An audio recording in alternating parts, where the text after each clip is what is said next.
Фильм опубликован, согласие Уильяма Газетски.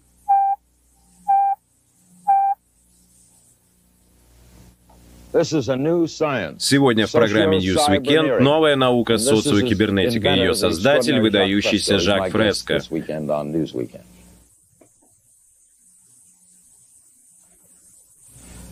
Мой гость — неординарный житель Майами, доктор Жак Фреско. Я перечислю, чем занимался доктор Фреско. Он социальный инженер, промышленный инженер, конструктор, изобретатель. Был консультантом в Rotorcraft Helicopter, руководителем лаборатории научных исследований Лос-Анджелеса. Он разработал и запатентовал множество изделий от чертежных инструментов до рентгеновского оборудования. Его работы были опубликованы в Architectural Records, популярной механике, Saturday Review. Он работал техническим и психологическим консультантом в киноиндустрии, был членом конструкторского бюро ВВС отдела разработок в Райтфилд, разработал электростатистические устройства противообледенения, спроектировал сборные алюминиевые дома. Что написано у вас в водительских правах? Какая профессия? Промышленный дизайнер. Жак, вы социальный инженер. Вас не задевает, что люди, когда они говорят о Жаке Фреско из Майами, отзываются о нем как о человеке, который заглядывает чересчур далеко в будущее? Что-то вроде «мы еще не готовы к такому прогрессивному мышлению». Вас это не задевает? Я думаю, творческий человек в любой сфере сталкивается с подобной проблемой. Нет, не задевает. Я не могу себе этого позволить. Слишком много других важных дел. Что такое социокибернетика? Социокибернетика — это новая организация, которая предлагает применение самых передовых достижений науки и технологий для решения проблем и задач, таких как восстановление окружающей среды, которой мы сильно навредили за последние годы, и формирование достойного для человека образа жизни, гуманизировать общество, покончить с искусственными барьерами, и строгой регламентацией жизни, которая доминирует сегодня в обществе. Наше общество сильно разрознено. В нем нет единого направления. Социокибернетика — это гуманистический подход к реструктуризации общества. Гуманистический подход? Да. Мы уже общались, и вы показались мне человеком, нацеленным на науку и технологии. По-моему, вы хотели разделить людей на категории, чтобы некоторые жили здесь, другие... Такого я никогда не хотел. Похоже, мы не поняли друг друга. Или же я не смог донести до вас свои идеи. В сущности, все прелести науки и технологий, все чудеса электроники и механики попросту бесполезные горы мусора, если они не улучшают жизнь человека. Мы придаем особое значение машинам и технологиям, потому что хотим освободить человека, дать ему возможность посещать художественные, музыкальные, культурные центры, найти смысл жизни и существования. На какую работу способны машины? Могут ли они делать все, что нам необходимо? Мистер Кинг, если мы смогли запустить ракету в космос, пока вращается Земля, отыскать на Луне место и совершить посадку автоматически, взять образцы грунта и вернуть беспилотный шаттл на Землю, по-моему, русские уже сделали это, несомненно, мы сможем справиться и с самолетами, и со всем остальным. Проблема, тем не менее, в нашем политическом устройстве. Как вы собираетесь осуществить такие перемены? В вашем обществе есть политика? Нет, никакой политики. Мы не представляем никакие политические партии. Мы не коммунисты, не фашисты, не социалисты, не демократы. Социокибернетика — это глобальная перемена. Это квантовый скачок в образе мышления человека. Как осуществить этот скачок с миллионами людей? С миллионами людей, я думаю, вы очень даже осознаете, что большая часть технических разработок в нашем обществе сегодня — самолеты, телевидение, радио, производственная техника — заслуга всего лишь нескольких людей.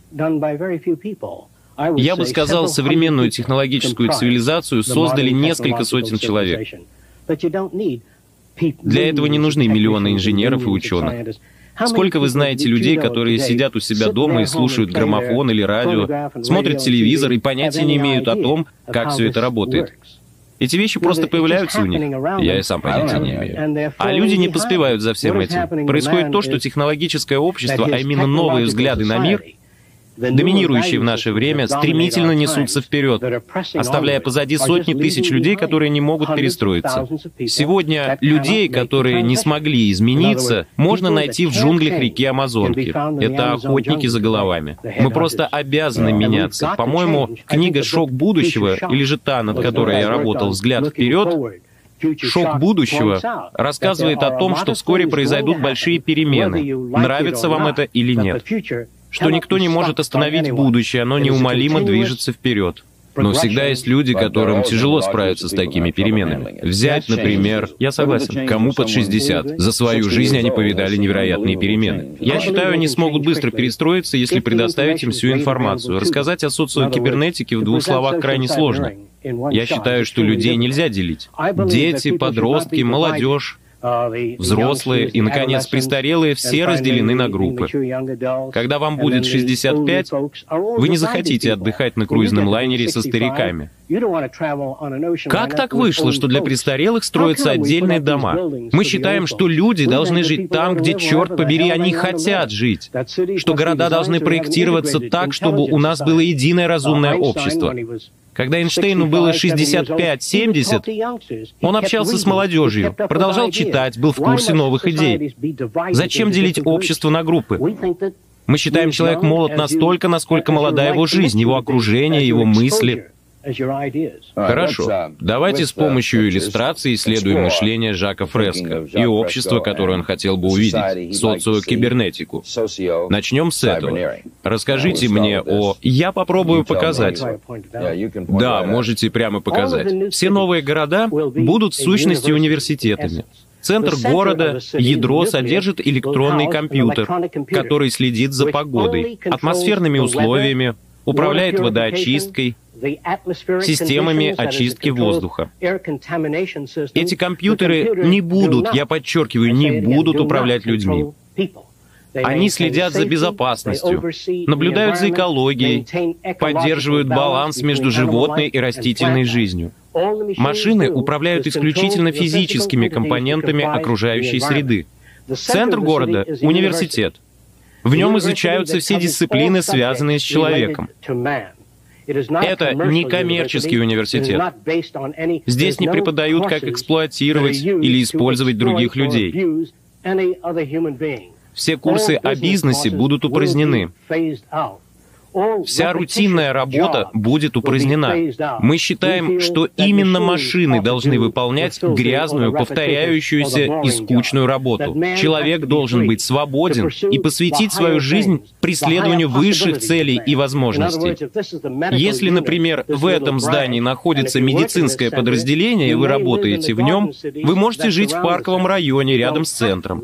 Вы не обязаны, вы можете, если хотите. В каждом парковом районе есть пруды, зоны отдыха, а между городами мы оставляем все естественным и нетронутым. Смогут ли компьютеры управлять погодой? Это относительно легкий для реализации проект. Легко управлять погодой? Я могу подробно рассказать об этом позже. Хорошо. Можно мне добавить кое-что? Да, извините. На внешнем кольце города располагается сельскохозяйственный пояс. Все пищевые отходы спрессовываются, перерабатываются и выкачиваются в сельскохозяйственный пояс. Не будет ни мусоровозов, ни мусорных свалок. Мы используем все отходы перерабатываются. Это экологическая программа. Хорошо. Это, похоже, город целиком. Так выглядит город полностью. Кольцевые конвейеры могут доставить вас куда угодно по городу за 3 минуты. Население именно этого города 15 тысяч человек. У нас есть планы и более крупных городов, до 2 миллионов. Все города погружены в прекрасные сады. Здесь нет деревьев, посаженных в ряд. Это не механическая среда. Это по существу город, погруженный в райские сады. Тут озера, зоны отдыха, центры искусств, музыки, культурные центры. Вокруг города проходит сельскохозяйственный пояс, где еда выращивается на гидропонике. Между городами мы отдаем все в руки природы. Олени, койоты. Поддерживается полный экологический баланс. Как выращивается еда? На гидропонике. Это как? Без использования почвы. Это в некоторых случаях. В других же случаях используется традиционное сельское хозяйство, о котором я расскажу позже, когда дойдем до нужного рисунка. Хорошо. Перед тем, как перейти к другим иллюстрациям, какие известные на сегодня профессии не будут существовать в этой концепции? Большинство. Мусорщиков не будет, верно? Да, все рутинные профессии, весь ручной труд. Почтальоны. Ни почтальонов, ни официанток, ни официантов, ни поваров, кто приносит еду в ресторане. У нас будут чудесно оформленные места для питания, где есть блюда на любой вкус. Японская, французская кухня, натуральные продукты или же обычная еда, если она вам нравится. Как она попадет к нам? Вот как она попадет к нам. Мы отслеживаем действия повара, то есть записываем на видео самых лучших поваров, которых только знаем. И когда они готовят блюда, мы снимаем каждое их движение, что они делают с продуктами, как они режут морковь, как вам нравится. Затем вы набираете номер 2736 и получаете блюдо на ваш выбор. В стиле шеф-повара Мелони можете даже снять свое собственное блюдо. Я помню, лет 5 назад я посмеялся над вами, но сейчас все это звучит вполне правдоподобно. Отлично, идем дальше. Что это? В регионах с высокой плотностью населения, таких как Индия или Китай, мы просто не можем позволить себе строить индивидуальные дома для каждого человека. Нам это попросту не под силу. Население планеты уже превысило точку невозврата. Нам придется унифицировать наши постройки, но не потому, что мне так нравится. У нас нет выбора. Нам придется унифицировать архитектуру, а затем построить художественные, музыкальные центры и сады между городами. Такая постройка в Индии заняла бы всего лишь 10 километров, а далее шла бы сельская местность, озера и туристические зоны. Но если позволить городам разрастаться, как это сейчас, мы испортим природу всего региона. Вы уверены, что люди не развяжут войну друг с другом, и вы сможете начать строить все это? У нас не такой уж и большой выбор. Мы либо сделаем это, либо уничтожим друг друга. А это выглядит как какой-то подводный стадион. В таких местах, как Паникамп-парк, мы можем построить циркулярные города в море, где глубина около 10 метров. Окна большей части квартир будут выходить прямо в море. Вы сможете наблюдать за морской жизнью и проплывающими мимо рыбами. Не будет ни зоопарков, ни морских аквариумов. Вы сможете наблюдать за флорой и фауной в естественных условиях. Можно будет плавать на лодках, нырять с аквалангом. Центры развлечений и университеты будут прямо в море. Социокибернетика охватывает все социальные сферы. Вы сделали все эти рисунки? Да. Так мог выглядеть индивидуальный дом. Большинство домов будут иметь свою неповторимую форму. Если вы художник, у вас будет дом, наиболее подходящий вашим интересам. Если же вы инженер или музыкант, дом будет спланирован под ваши потребности. Большинство домов будут самостоятельно обеспечивать себя энергией. Тепло от солнца падает на вашу крышу и понижает температуру внутри дома. Солнечный свет будет рассеян по внутренним стенам, которые покрыты слоем фосфора. Комната будет светиться мягким сиянием весь вечер, не расходуя ни электричества, ни какую-либо другую энергию. Земля вокруг дома выложена черными плитами. Под ними находятся теплонакопители. Это могут быть пластиковые трубки, электропроводка или водопровод. Когда солнце попадает на плитку, мы получаем всю необходимую горячую воду без сжигания какого-либо топлива. Этим мы сберегаем энергию по всему миру с очень малыми затратами. Кто будет платить за все это? Где взять на это деньги?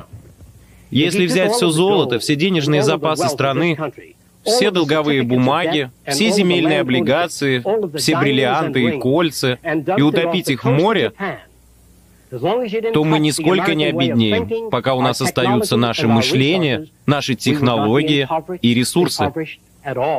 Богатство Америки не в ее золоте, не в ее банках. Это неправильное учреждение. Материалистически ориентированное и основанное на деньгах общество всецело неправильное общество. Через 10-15 лет мы войдем в историю как общество с самыми низкими темпами развития человека. У нас есть умы, навыки, технологии и способности построить совершенно новую цивилизацию. Вы считаете, что мы приучаем людей к соперничеству?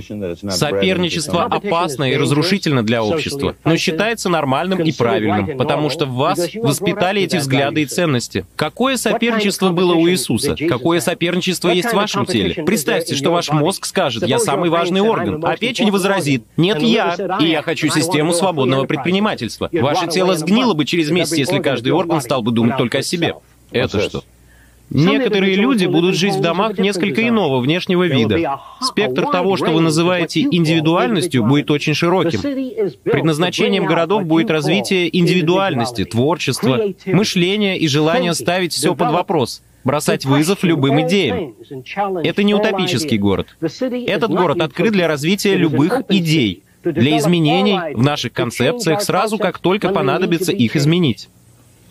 А здесь сразу 3 дома. Строения будут всесторонними. Все здания будут сейсмоустойчивыми, огнеупорными, антитермитными и ударопрочными, так как будут стоять на специально спроектированных песчаных платформах, чтобы толчки земли не передавались строению напрямую. Пожарной охраны не будет, потому что в конструкции нечему будет гореть. Не будет телевизоров, радиоприемников, магнитофонов и проигрывателей.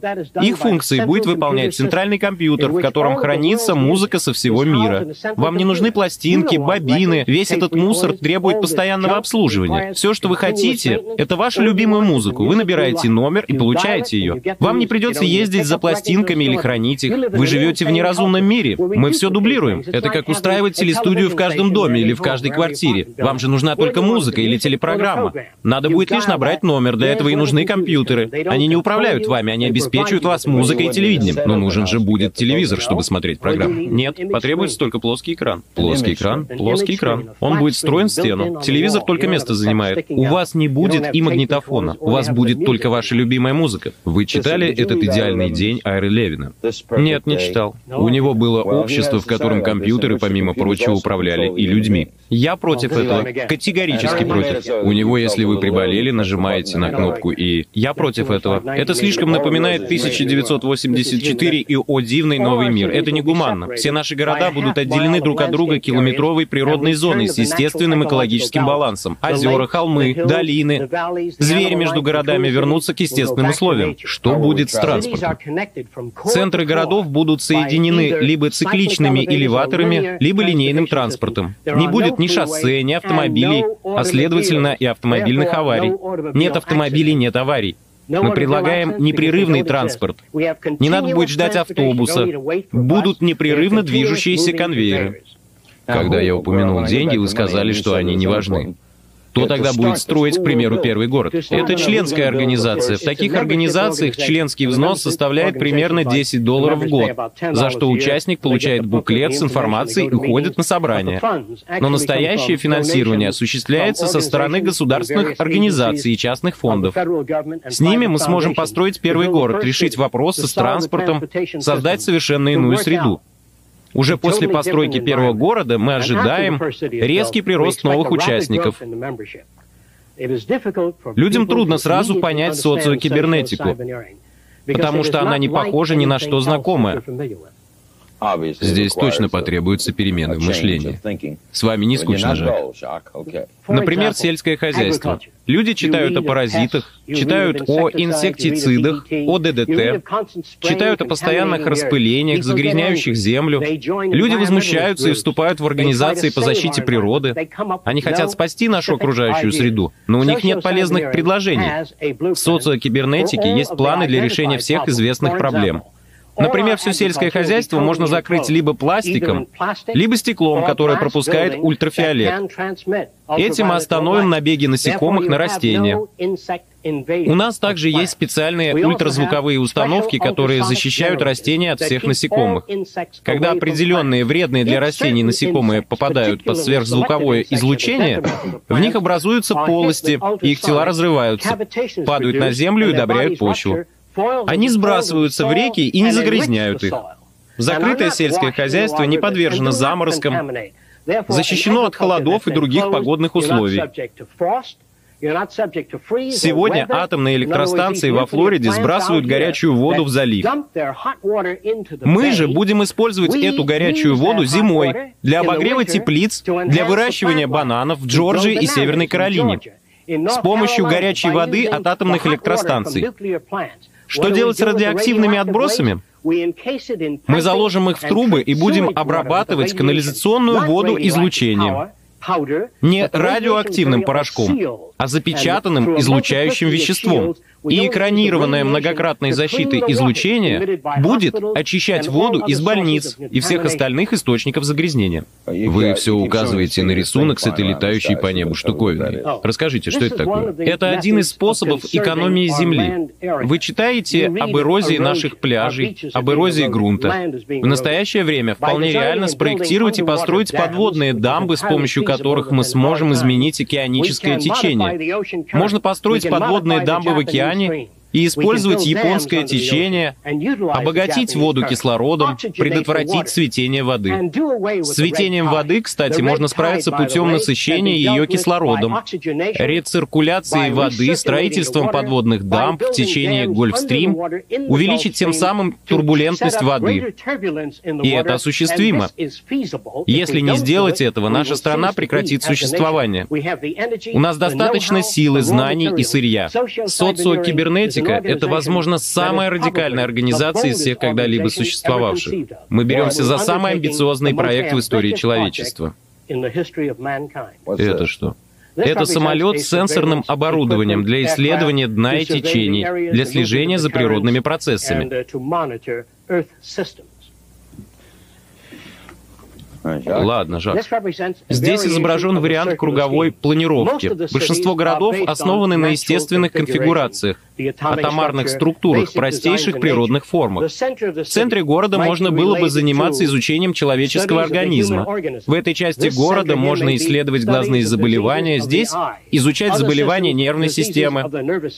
Это всесторонний исследовательский проект по улучшению жизни людей. В социокибернетике нет ни военных программ, ни военных проектов. Армия не нужна? Армия не нужна. А что, если кто-нибудь решит напасть на других людей? После постройки первого города мы будем приглашать. Мы постараемся привлечь к социокибернетике все страны. Вовлечь все человечество в участие в этой системе, следить за экологией планеты и использовать Землю для улучшения жизни человека. Что, если кто-то объединится и нападет на других? Мы считаем, что подобные события происходят по причине нехватки ресурсов, или же когда общество страдает от экономического спада, нехватки пахотных земель или перенаселения. То есть вы полагаете, что подобное не произойдет? Нет, не произойдет. А это что за странная штуковина? Это экологически чистые источники энергии. Они работают на естественном тепле планеты, от вулканов, магмы или лавы под поверхностью Земли. Существует около 500 потенциальных источников. Если мы используем таким образом гору Алоха на Гавайях, то выработаем достаточно энергии для электрификации всего мира. Достаточно только одного этого вулкана. У нас же есть 500 вулканов, природное тепло которых мы могли бы использовать. Ни смога, ни дыма, ни грязи, ни газов, ни горючего, ни утечек нефти. Не придется больше сжигать топливо для выработки энергии. Если бы Япония использовала Фудзияму, им не надо было бы сжигать нефть. Им не нужна нефть. Все необходимое тепло у нас под ногами. 20 миллионов лет энергии прямо под поверхностью Земли. Более того, не нужны ни ядерная энергия, ни ядерный синтез. Тепло Земли легко добывать. Это чисто и доступно. Стоит лишь решиться и направить ученых не на разработку оружия или нервно-паралитического газа, а на использование энергии Земли, которая уже есть. Как вы убедите президентов электрических или нефтяных компаний отдать такое? Социокибернетика не нуждается в признании правительствами или частными компаниями. Эти перемены и так произойдут. Так же, как автомобиль вытеснил дилижанс. Так же, как телевидение пришло и вытеснило водевили старый кинематограф. Прогресс и технологии идут вперед и не оглядываются на общество и личные мнения. Наша задача — подготовиться к встрече с будущим.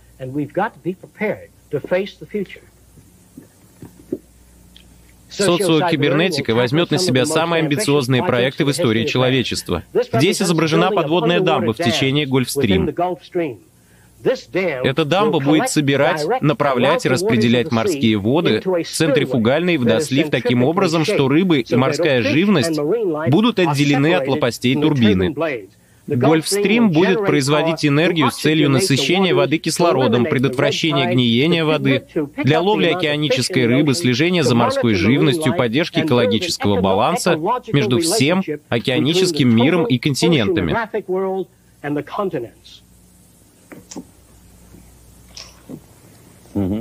В местах добычи ископаемых, где мы искорежили землю позорным выкапыванием ям и котлованов по всей территории страны, мы считаем, что сможем построить подземные центры искусства, музыкальные центры, украсить землю садами и водоемами, тем самым возродить эти места. Это похоже на железнодорожную станцию. Мы надеемся, что нам удастся очень быстро вытеснить автомобили за счет создания новой транспортной системы и также предложить замену всей авиации, кроме исследовательской. Мы считаем, что вертолеты и другой воздушный транспорт больше не нужны. Более того, небо очень загружено, посадка очень сложна, а скорости и ударная волна уже не стоят того, чтобы над ними работать.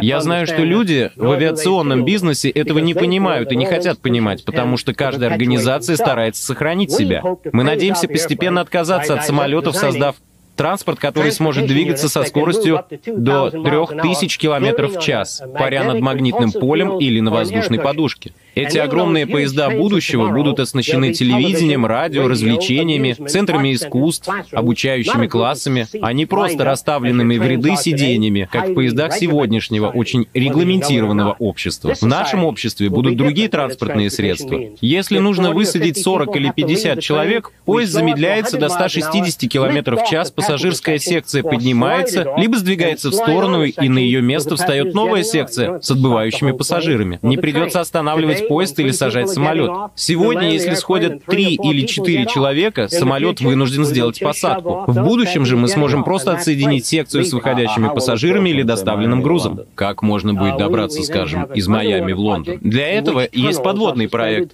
в котором тоннели закреплены на глубине 40 метров под поверхностью моря. Таким образом, мы избавимся от большей части надводного транспорта, который сильно зависит от погоды и всего остального. Это часть линейно ускоряющегося поезда, который доставит вас в любую точку мира всего за несколько часов, с комфортом, без снега и дождя, и страха потеряться в море.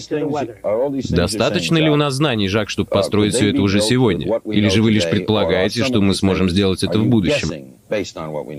Нет. У нас достаточно знаний, чтобы построить все это уже сегодня. Понадобится 10 лет, чтобы изменить облик планеты и превратить ее во второй райский сад. Выбор за вами.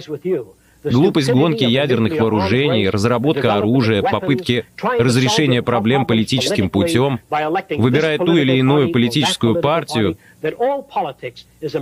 вся политика погрязла в коррупции. Я повторюсь, коммунисты, социалисты, фашисты, демократы, либералы.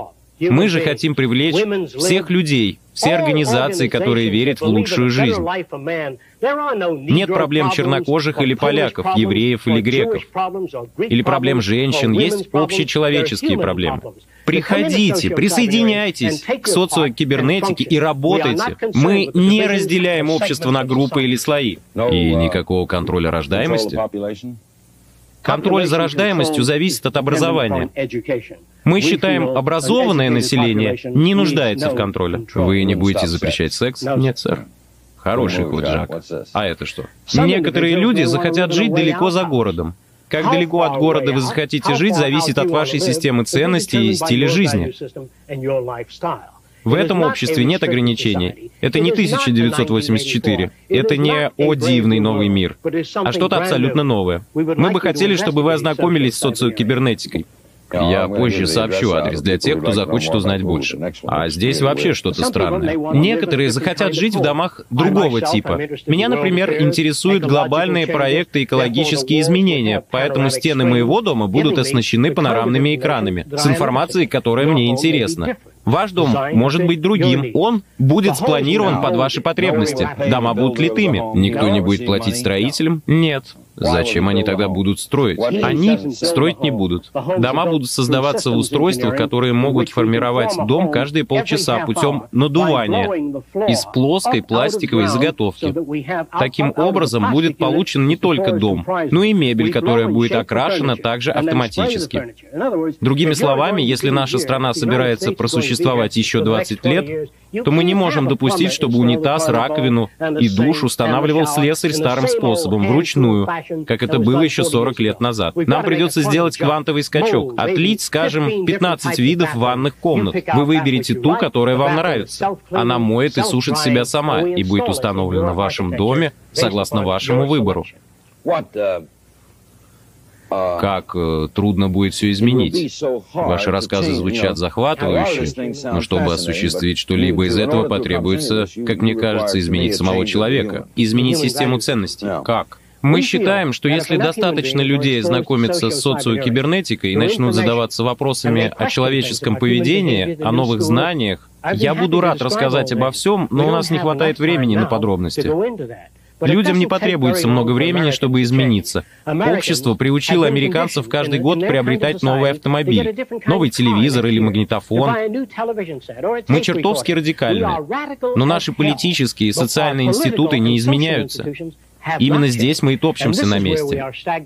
Потому что каждый раз приравниваем любую новую идею к коммунизму или ограничению свобод. Потому что нас воспитали бояться всего нового. Я же думаю, что Иисус был радикалом. Он привнес новые идеи, но людям понадобились тысячи лет для того, чтобы научиться ценить идеи. Они до сих пор их не поняли. Именно. Это что за гигантская ступня? Эта гигантская ступня на самом деле аэродинамическая труба вертикальной позиции. Если построить 6 таких неподалеку от Лос-Анджелеса и Нью-Йорка и разогнать воздух внутри труб турбинами, пропускать его при низкой температуре через электростатические фильтры, можно очистить воздух от твердых частиц, газов и других веществ. За 1 год можно очистить весь воздух в Лос-Анджелесе и Нью-Йорке, а затем убрать эти сооружения и построить на их месте зеленые города. Не надо ждать, пока природа сделает это сама. Мы ее загадили. Нам же и придется ее очищать. Подобно военной программе.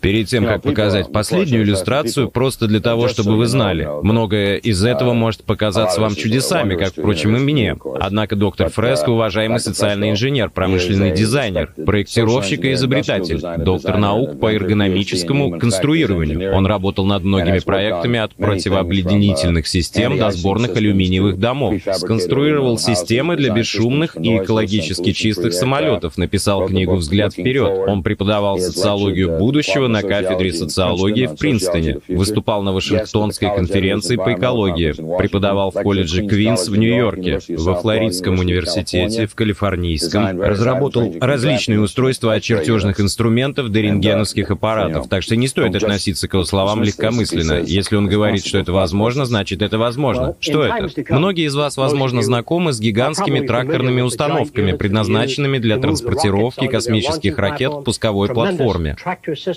В далеком будущем, возможно, в следующие 15-20 лет, могут быть построены огромные тракторы со встроенными ядерными реакторами, которые смогут проплавлять в Земле каналы и транспортные пути. Мы можем придавать Земле форму с помощью ядерной энергии. Не надо ни бетон месить, ни грузовиков, ни людей, выравнивающих бетон.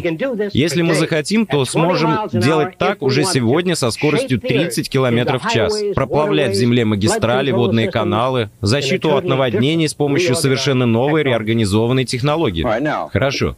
Сегодня инженеры работают на частных предприятиях промышленного производства. Почему мы не видим развития подобных проектов, если это осуществимо? В Японии, например, и в других странах люди работают над высокоскоростными поездами. Вы же не можете утверждать, что японцы не захотят построить такую железную дорогу на побережье и запустить поезд, который сможет доставить вас до Нью-Йорка за 20 минут, хотя бы ради прибыли. Почему они этого не делают? Насколько я знаю, сейчас не существует интегрированной транспортной системы. Для интеграции транспортной системы необходим другой подход. Это как проектирование человеческого сердца. Если бы его проектировал Бог, а затем поместил рядом легкие и лишь потом добавил каркасы для поддержки рук. Все это запоздавшие доделки. Город нужно проектировать как живую систему, как организм, как университет. Все города будущего будут городами-университетами, которые развиваются, продолжают обмениваться идеями. Благодаря встроенной транспортной системе исчезнут аварии на дорогах. В каждой сфере все будет продумано: медицина, ботаника, сельское хозяйство. Это единая система с единым планированием. Наши города были спроектированы много лет назад. В центре таких городов, как Майами, поставят пару цветочных горшков, посадят пару деревьев.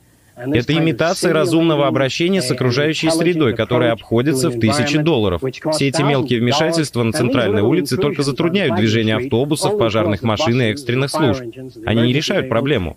Они лишь неуклюжие шаблонные подходы людей, погрязших в этом обществе, которые предлагают лишь заплатки, не имеющие никакого отношения к решению проблем. Невозможно, чтобы самый обычный архитектор или традиционный инженер, работающий в телефонной компании или в любом другом укоренившемся бизнесе, вдруг предложил какую-либо радикальную инновацию. Космическая программа требует нового мышления. Чтобы спасти нашу страну, спасти нашу Землю, спасти нашу природу, спасти нашу молодежь, нашу бестолковость, наши конфликты, Мы должны изменить наш образ мышления и пересмотреть цели нашего общества в сторону единения человечества. Мы либо сделаем это, либо погибнем. Как вы думаете, что бы сказал об этом Фрэнк Ллойд Райт? Я считаю, что он работал в рамках устоявшейся системы. Его строения были радикальными, но, по-моему, недостаточно. Мы должны отказаться от эгоцентризма и ограниченного «я это сделал, это моя заслуга», который доминирует в сегодняшнем обществе. Это должно быть почетно служить обществу. Мы не хотим ни медалей, ни славы за наши дела, потому что просто служить обществу уже почетно. Если вы не можете работать ради него, вы ошиблись лодкой. Вы не поняли учения мудрейшего из когда-либо живших. В вашем обществе нет мэров городов, ни мэров, ни политиков, и вам не придется заполнять какие-либо бланки, чтобы вступить в художественную или музыкальную группу. Вы сможете пойти в университет, не думая об оплате учебы, где люди будут брать одежду. Большая часть одежды будет разрабатываться анатомами и физиологами и будет удобной. Почти вся обувь будет дышать во время ходьбы. Она будет сильно отличаться от обуви, которая распространена сегодня. В основном одежда будет из органических материалов. И когда вы движетесь, она будет дышать и проветриваться. Стирка в большинстве случаев будет ультразвуковой. Никаких стиральных порошков, никаких стиральных машин, никаких сушилок. Жидкость одежды можно сбить. При помощи вибраций можно сбить всю воду с одежды. Другими словами, если переместить ткань из положения А в положение Б достаточно быстро, жидкость останется в точке А. Ультразвуковой вибрацией можно удалять жидкости из ткани. И не придется загрязнять воду. Не надо будет использовать ничего из сегодняшней системы. Давайте я коротко поясню. Бамперы расположены спереди и сзади машины. Но дело в том, что машину могут ударить и сбоку. В вашей машине есть ремни безопасности, но они предполагают, что столкновения случаются только спереди или сзади. Но если удар придется сбоку, ваша голова пробьет боковое стекло. Что хорошего в таких подходах? Они разработаны умственно неполноценными людьми. Нужно проектировать общество с бампером вокруг всей машины, заменить человека за рулем электронной системой управления, либо вовсе отказаться от автомобилей в пользу целостной транспортной системы. Мы должны приложить к этому столько же усилий, как к полетам на Луну. Такие же усилия надо приложить и к социальным проблемам. Мы хотим уйти от политики. Мы хотим уйти от старых методов решения проблем. Если вам трудно понять то, о чем мне удалось рассказать за это короткое время, пожалуйста, познакомьтесь с социокибернетикой. Так вы утверждаете, что General Motors мог бы построить абсолютно безопасный автомобиль уже сегодня, с сегодняшними знаниями? Да, если бы у них стояла такая задача. Но у них нет такой задачи. Нет, потому что они работают в личных интересах с целью заработать больше денег. Они заинтересованы только в... Смотрите, если бы General Motors сам должен был бы обслуживать свои машины, я могу вас заверить, было бы два рычага, которые вы опускаете, и мотор легко выдвигается и вставляется в устройство для обслуживания. Знаете, чтобы заменить $3 пружину или $2 запчасть, вам придется заплатить $45 только за извлечение мотора из машины. Но если бы их самих обязали обслуживать свои автомобили, я уверяю вас, весь мотор бы просто выдвигался. Видели, как гоночные колеса устанавливаются в один прием? Также устанавливались бы и ваши колеса. Бампер был бы вокруг всей машины. Никакого хромирования, никаких украшательств. Хром использовался бы в деталях двигателя для его большей прочности. Другими словами, автомобильные компании попросту пренебрегают вами. Я повторюсь, все производители пренебрегают вами, чтобы продать вам зубную пасту. Продукция, которую вам продают умышленно, нарочно, сделана таким образом, чтобы изнашиваться и ломаться, чтобы вам пришлось постоянно ее обслуживать. Замечали, что ваш телефон довольно надежен? Мы, американцы, можем мыслить. Мы можем создавать вещи, которые не изнашиваются, не ломаются и не требуют обслуживания вообще. Да уж, телефонный аппарат вечен. Вот именно. Если бы автопроизводители должны были обслуживать свои машины, они были бы вечными. Телефонные компании обязаны обслуживать телефоны. Вот именно. Поэтому он надежен. Поэтому они не разваливаются. Я никогда не думал об этом. Как и большинство.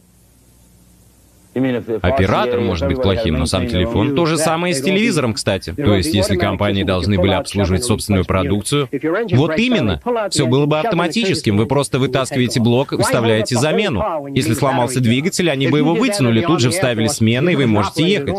Зачем задерживать весь автомобиль, если нужно лишь подзарядить аккумулятор? Если бы то же самое было в ВВС, они бы и шагу не смогли сделать. Ваше общество кишит очень глупыми людьми. Я повторюсь, все политики, все адвокаты, все бизнесмены будут упразднены. Не я это буду делать. Не будет никаких революций. Этого не понадобится. Наше общество не может существовать при такой некомпетентности. Свободное предпринимательство приносило пользу 35 лет назад. С тех пор от него нет толку. Мы должны изменить наш образ мышления или погибнем. Наша система гибнет. Если Никсон останется, она умрет у него на руках. Если либералы победят, общество рухнет. Наши города разоряются. У нас нет ни денег, ни конструктивной мысли в политике или в правительстве, необходимых для спасения нашего общества. Я не враг вам. Я не хочу ничего разрушать. Я не верю в революцию. Я думаю, что наши граждане должны узнать об этих идеях. Они должны принять решение. Телефон доктора Фреско есть в местном справочнике, так? Да. И по этому номеру с вами можно связаться. Да. F-R-E-S-K-O. Доктор Жак Фреско. Я думаю, мы пригласим вас еще раз. Знаете, что я хотел бы сделать? Мы могли бы сделать спецвыпуск. Социокибернетика — очень обширная тема. Я предложил бы тему человеческого поведения. Хорошо, а что если пригласить ученого-бихевиориста? Или, например, инженеров, скажем, кого-нибудь из General Motors, автомобильного инженера? Вам понравится? Дайте мне самых больших шишек, которых сможете найти. Банкиров, экологов, экономистов. Жаль, что не смогу выразиться хорошим словцом на телевидении, но я бы с ними побеседовал. Я мог бы рассказать вам многое. О денежной системе, обо всей этой затее с девальвацией. Никто не понимает, в чем ее смысл. Все думают, что это очень сложно. На самом деле все просто. Я расскажу вкратце, если еще есть время, что происходит. Если бы остров, схожий с Гаити, обладал активами на несколько миллионов долларов, если бы они пошли дальше и напечатали больше денег, чем могли бы обеспечить этими активами или золотом, их деньги не имели бы никакой ценности. Если бы маленький островок, скажем, Санта-Крус, напечатал кучу денег, и кто-то захотел заплатить такими деньгами в США, даже если бы печатные станки работали днем и ночью, эти деньги ничем не обеспечены, поэтому ничего не стоят. Вся ваша банковская система прогнила напрочь. Ваши кредитные институты развалили систему. Но никто вам не рассказывает, что с ней не так. Поэтому вам и кажется, что все в порядке. Я никого не боюсь, я ни на кого не работаю. Никто меня не уволит, у меня нет начальства. Единственное, что может произойти, меня посадят в тюрьму. Что ж, много книг еще не написано. Мне будет чем заняться. Я не боюсь. Я боюсь жить в обществе, в котором мы живем сегодня. Следуя тем же путем, мы протянем еще лет 25 до полного уничтожения экологии. Осталось 7 лет до массового голода. У нас очень мало времени. Ценность Америки, ценность валюты. Доллар ведь не обеспечен золотым запасом. Доллар держится лишь на вере в нашу страну и ее промышленность, не так ли? Нельзя строить страну на вере, необходимо обеспечение ресурсами. Но ведь если французы ценят доллар, значит он обеспечен их признанием ресурсов Америки. Это значит лишь, что доллар приносит какую-то пользу Франции. Интерес одной страны к другим странам всегда собственный интерес. Когда мы отправляем послов в другую страну, на первом месте стоят наши собственные интересы. Что будет с другой страной, второстепенно. У нас нет ничего, кроме крайнего материализма, который доминирует сегодня в нашем обществе. Вы имеете в виду все страны? Да, все до единой. Это была наука, социокибернетика. Рядом со мной доктор Жак Фреско.